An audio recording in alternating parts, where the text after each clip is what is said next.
The self-defense forces guarding the borders of the Ukrainian Autonomous Republic of Crimea have prevented a large amount of firearms and explosives from being smuggled into the republic by Kiev radicals.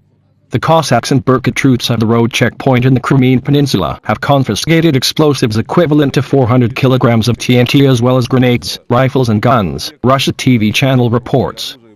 The blasting agent was transported in a single batch by a truck, with the self-defense forces currently investigating the origins and the purpose of the load. The driver and the passenger of the truck were made activists, a source in the Crimean self-defense forces told RIA Novosti news agency.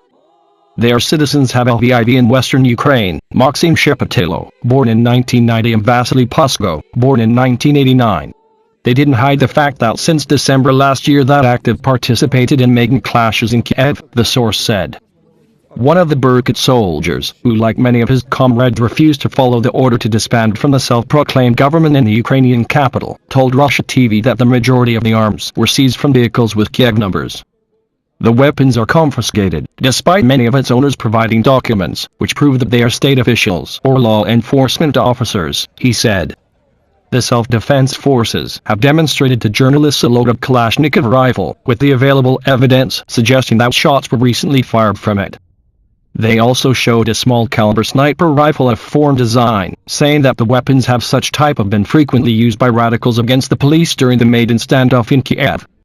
Sky News also visited a Crimean checkpoint, reporting a stockpile of weapons, including shotguns, hunting rifles, axes and ammunition, which the self-defense forces said were seized from cars trying to enter the Autonomous Republic.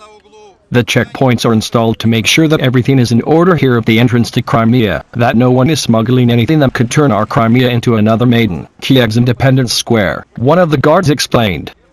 The newly appointed head of the Ukrainian Navy, Rear Admiral Denis Berezovsky, as well as a number of other high-ranking Ukrainian military and security officials in Crimea, have sworn their allegiance to the Autonomous Republic of Crimea.